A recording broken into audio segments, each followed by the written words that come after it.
Hello and welcome to Furious Driving, and in this episode we're going to try and get all the consumable rubber parts that failed on this car fixed so that we can get it through its MOT in a couple of days' time. Quick word from our sponsors: hit like, hit subscribe, and then let's carry on with this video. Furious Driving, proud to be supported by Bidding Classics, the online classic car marketplace with more cars added every week. Diamond Bright, protecting, cleaning and caring for the Furious fleet and for yours with 10% off using code FD10. And Lancaster Insurance cover the Furious fleet. They are one of the biggest specialist insurers in the UK, covering all areas of vintage to modern classic cars and motorbikes. Follow the links in the description below. Okay, when we saw the Rover 420 GSi Tourer a couple of days ago, now if you're not familiar with this car, it is an astonishingly rare beast indeed. Let me turn this thing around. This is one of about 15 or 16 left on the road. Incredibly rare cars, 2-litre T-Series engine, R8 platform, same as the 220 Coupe. In fact, it is basically a 220 Coupe with a decent sized boot and the 2 extra doors. However, it failed the MOT on a track rod end, which is not much, anti-roll bar bushes at the back, which is again not much, and bushes on the swing arms on the back axles, again not very much. A whole bunch of advisories, another page and a half of advisories, but that was basically all, plus a little bit of rust which we looked at last episode, and I'm about to go and tidy up some more as well. That's nothing really serious. What I have been doing though is collecting stuff over the last couple of days through a combination of discount MG Rover suppliers, who are really good and sell many items, and my local motor factors. I've got a big pile of things. These are probably not needed, they turned up in error. New lad on the till. I've also got a track rod end, which is nice. We have got, oops, I discovered why the battery was going flat all the time in this car. Turns out this radio never fully turns off. We have got, from DGMRS, the bushes to go on the anti-roll bar on the back, and you can get polybush versions of these. However, they do make the ride a little bit harsh and they tend to squeak. Finally, we have got a pair of suspension arms. Now, the reason I did this was that it mentioned rust on these things, and bear in mind they're cast. I'm not sure how rusty they can go. It needed the bushes at both ends, as far as I can tell from the MOT report. They're only about 15 quid each, but they're an absolute nightmare to get out. However, these entire arms with the pre-fitted bushes are only about 35 quid. So why would you even bother trying to fight the old ones out when you can buy a pair of them for hardly any more and just be done with it? So that is all easy peasy stuff to fix. Hopefully nothing will be too much of a fight to do. First of all though, I'm going to go and finish tidying up the welding I started the other day. A lot of people say, oh, that's very untidy welding. Yeah, I'm not a great welder, but I can do solid welding. Great penetration into the metal and it's a thing that won't come off. That's all that matters. I don't really care if it looks ugly or not, because you can always grind it and fill it. Let's go and do that and then do the mechanical stuff, which is, well, basically more fun. Okay, we now have what I'm going to describe as quite a serious issue. I'm doing a bit more tidy up on this, having a few more zaps with the welder, a little bit more grinding, making this whole thing look nice and solid and good. However, there was another little patch down here, which was a really untidy, very fast weld I did in a hurry in the rain, which I cut off to go and do better, which was always my long-term plan. And I noticed, well, this looks like only single skin along the pinch weld along here, and it should be double skin along the pinch weld, which made me wonder how solid it really was. So I found a screwdriver, did all this off camera because you've seen enough welding, quite frankly. Stuck a screwdriver and shoved it through there, which meant I could pull that all the way out, which means I've got to replace, I don't know how far up this goes actually. That's fairly solid, but basically it means from here all the way back to here, in fact. So I'm going to be cutting out some of the new stuff I just put in, putting a whole new panel in all the way, in fact, I think where this bottom bit here. That is work I don't want to be doing. Right, so at this point I am actually having a bit of a quandary, or what do I do quandary, because that's virtually yet another sill I've got grafted into this thing. Yet more work I don't want to be doing. So I've got basically three choices. Do it myself and just weld it, but I've only got a week or so in order to get this done and get it back for the free MOT. I know it's not the biggest thing in the world, the free MOT, but it's 40 quid I don't want to waste. pay someone to come and do the welding because it's just one more job I don't want to be doing, and there are a lot of welding jobs I've got to do. This now on top of the Crown Vic, which I didn't want to be doing either, the W123, and still the Mini. There's so much welding to do.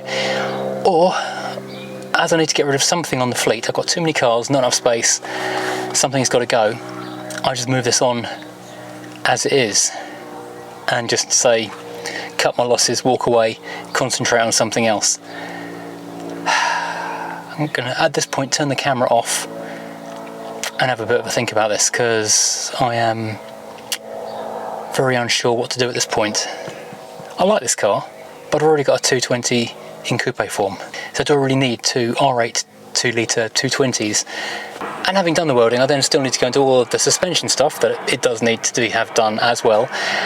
And then I need to go and change the actual suspension because that's tired. It needs 4 new tyres, and I would like to put new alloys on it. The brakes need changing, which is all service stuff, it's not a big deal. And then it needs painting, which is another probably £2,000.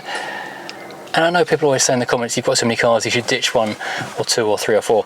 And I don't want to because I like all of them, but I'm actually thinking in this occasion, it might be the thing to do. Might be time to say goodbye to one of them.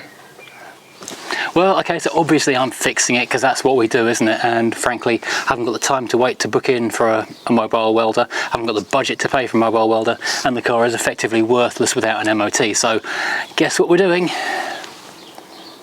We're welding, but the car has become an unwelcome distraction. The Crown Vic was an unwelcome distraction with its rust from getting on with the other projects I want to be finishing. I want to be finishing the Mercedes W123. I want to be finishing the Morris Mini. I don't want to be lying in the drive doing MOT work to Rover 400. This is the extent of the massive, great rusty hole I've just taken out. And the reason it's so big is because the seam had rotted off inside at the pinch weld. So there was basically nothing here. I kind of realised there was an issue when I went to jack the car up, and the seam it just moved. There was no support here at the back of the car, so I had to jack it on the inner frame and support it on the rear axle. Unfortunately, because it's the estate, the rear axle's so far under you can't get a jack underneath it. So I've doused this in VHT rust converter, and once that's gone off, I'm going to fill this main cavity with anti-rust primer from the Bulldog people, and then put a massive great plate in here, and then I can finally get on with doing the MOT failure work, which is the anti-roll bar bushes and changing those trailing arms, which I'm really hoping don't put up too much of a fight because I'm not in the mood for it anymore. But yeah, this is the thing, the car has become an unwelcome distraction, and I've got lots of plans I want to do to this car because I think it would look really, really cool being an estate, being a Rover R8, being done with some different wheels. I've even chosen the wheels I want to put on it, lowered about sort of that far, not massively, not utterly slammed ridiculously, but just stanced a little bit just to make it look a little bit more aggressive and ride a little bit more firmly. Paint it obviously, but the thing is the paint is going to be a couple of £1,000s. The suspension is going to be £400 or £500, the wheels 500 to 1,000. It's suddenly putting thousands of pounds into a car that is just annoying me.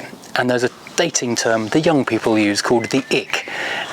And that is when a partner or potential partner just suddenly, for some reason, just completely turns you off and utterly, you just don't want to be around them.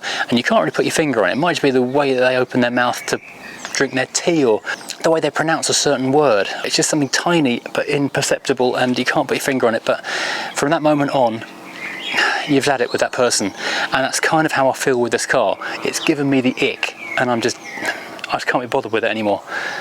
And I like this car a lot. I love the R8 Tourer, I love the shape of it, the look of it, everything. But this particular one, it's got in my head and I don't like it anymore as of a week ago, or less than a week ago. It's just clicked, and I'm just, you know, I've had it, I don't want it. So I'm going to get it MOT'd and get it gone.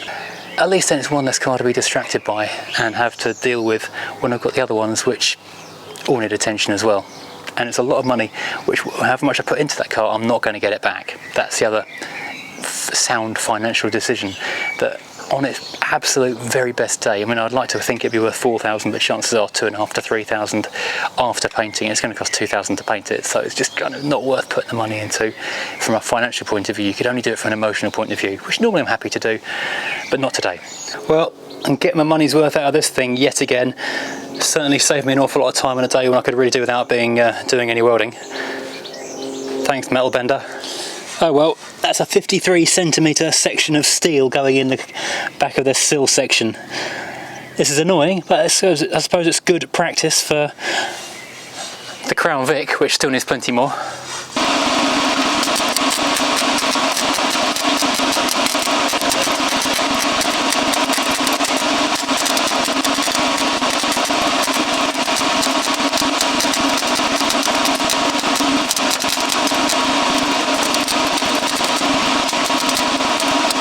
Well, it was going so well, I was just about to show you a nice little, well, it's not exactly stacking dimes, but it's actually not far off along most of the length of the top.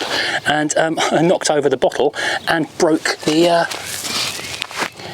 tube. I can't get in front of the lens. Broke the tube out the back of it. So, whoops, I'm having a slight detour for a second while I try and remake this connector, which I'm hoping is possible to do, otherwise I'm going to be a bit scuppered when it comes to welding for the rest of the day. There you go. I've still got to do the bottom edge and the ends, but that's actually not a bad bit of welding, if I don't say so myself. Quite tidy. Ow!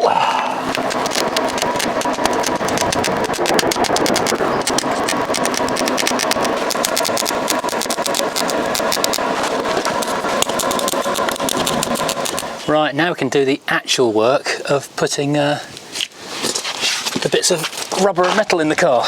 So what we need to be changing is these, which are only held on by two very, very rusty bolts, which may or may not come out, and this bar here, which, as I said at the beginning, I could have got just the bushes to go in there, but I do know from doing the Rover Coupe a few years ago that having dropped these links out before, it took an entire day of hammering and fire to get them free. So this time I'm going to put the new bar in, the entire new arm in, which will be a lot easier. This car really could do with being higher. Right, so doused everything in Bulldog, although we have been doing that since the car failed the MOT last week. What size is this one? 13.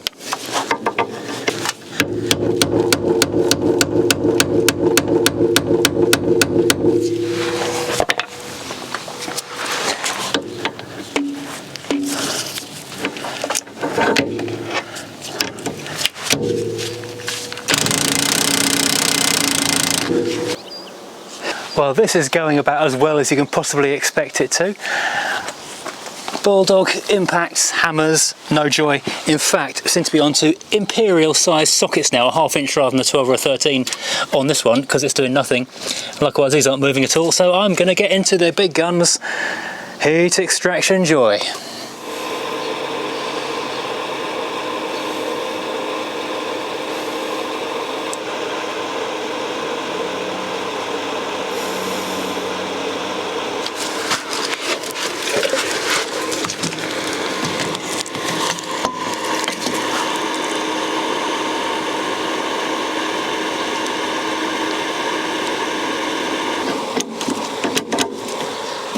That's just chocolate. Oh, that's just dissolving underneath the blooming thing. Oh. Same as that one, that just doesn't want to turn. Oh, I hate this car so much.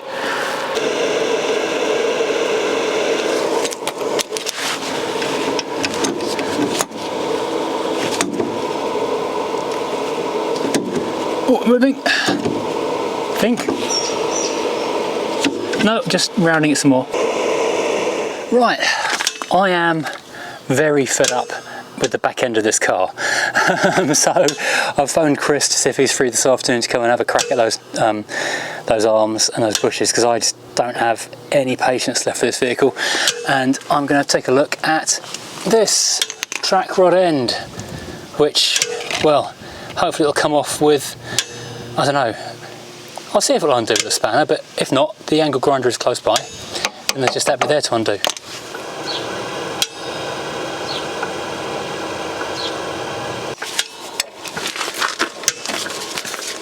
Oh wow, that actually came undone astonishingly easily.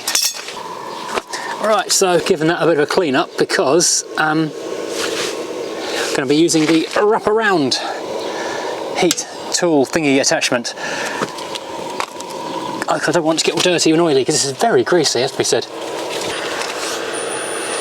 So with this all ringed around there, that will heat up that entire arm quite neatly. Well, so through a combination of me having lost my interest and rag with this car, time crunch of an idiot to get back to the MOT, we've got Chris here. Chris Smith, mobile mechanic. What's your opinion of this delightful car, Chris? It's a heap of shit. I it's to death, and it's almost as rusty as that heap over there that you've had me working on. So you're a fan then?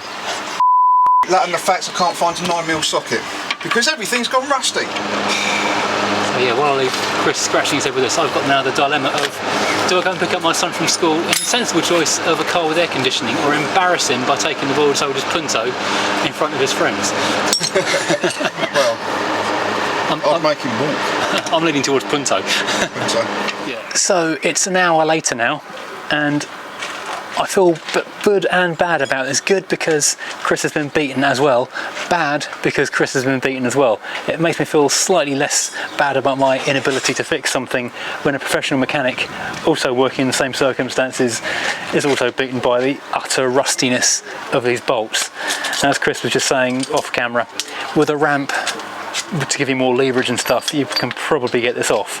But as it stands, it's just not doable, and also can probably wind up utterly destroying all of the bolts as well. Yeah, it's, if you're underneath it, you can get so much more leverage than when you can when you're laying on your back. And that's it, yeah. You can only do so much before you have to give in for the right reason, so that the bolts, they've still got a shape on the head, so that whoever can do it has got more of a chance of getting it done properly, rather than me mangling going along and rounding all the nuts and bolts up, so that whoever does it is going to be even more frustrated than what we are. Yeah. And that's not the way to be with the guy that you need to do the job for you. No, exactly. So yeah. I'm making a tactical retreat to live another day. Yeah, sometimes there's a limit to what you can do when you're lying on the back on the floor, which is annoying, but yeah, so now going to make some phone calls, see if the garage who did the work on it, MOT in the first place, are willing to take it back and have a stab at doing this work themselves, or if I need to go further afield to another garage where I know can do it, but I'm going to book it in for another MOT, for a second MOT, because it's further away. Right, so we are now officially beaten by this piece of rubbish, this stupid old car. So we've done the welding that was required for the MOT retest. We've, thanks to Chris, got the new track rod end put on at the front, so that's all good. It's just the bushes at the back, which basically means changing those arms, and the bolts holding the bushes in, holding the arms in, are so utterly welded in place by time and corrosion that nothing that we can do on the driveway is going to touch it. It needs to be on a ramp so you can get proper force on it. You also need extreme heat, and I've got extreme heat in the form of the induction tool, which is the first time really it's been properly beaten, to be fair. But this is going to need like red hot, and then getting a big bar, and also the half-size step sockets as well that you can hammer on like a half-size impact, because I went down to imperial size sockets. Chris went down to half-size smaller impact sockets to try and get those bolts out. He couldn't do it, but that's also just lying beside the car. So I rung up the garage that did the MOT on it in the first place, and what they said is they can't touch it. They've given me this problem and they can do nothing about it, because they don't have that kind of equipment to get really hot, and they don't have all the clever stuff. They're a fast fit place basically. So I've called up Trevor, good old Trevor, who I've not used for a while actually, just simply because he's too far away to conveniently get to and from very easily. Put the car in for an MOT with him so we can transport it over there to a booked MOT, obviously. That's how you legally drive a car with no MOT, you book an MOT for it. He has got the ramps, he's got the tools, he's an old school mechanic who battles these things day in, day out, so hopefully he can sort it out. In the meantime, if anyone wants to make me an offer on this car, so I haven't got to go and shift it over there, then give me a shout, because this car will be for sale with an MOT. I'm getting about £1,500 in its MOT'd condition. The tyres are legal but on the last legs. Suspension is okay. They've advisoried it for showing signs of corrosion, but it's absolutely fine. I just want to change it for cosmetic purposes. The chassis is actually quite rust free apart from those seal repairs that we've done.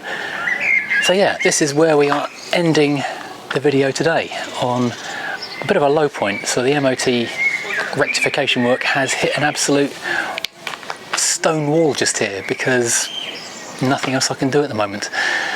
So yeah, annoying, huh? So yeah, this will be going off to be fixed and MOT'd out of sight, and then I'll show it to you again when it's running again. and I doubt there will be any difference whatsoever in terms of the way it drives, because I think it's driving fine as it is, and you won't even notice the difference in the driver's seat. I think the MOT guy was being particularly picky. He must have had an argument with his wife or something that morning, because seriously, the length of those advisories, very uncalled for. I think he just took a dislike to the car based on the paint, to be perfectly honest. But there you go. Right, so thank you for watching. This has been not the greatest video I've ever done in terms of success rate. But anyway, likes and subscribe, all that stuff does matter a lot to YouTube, believe it or don't. Yeah, join us again next time when I probably ought to be doing more on the Crown Vic, because that's just sitting there like a beached whale. But I might do something else, because I'm fed up of cars that need welding doing to them.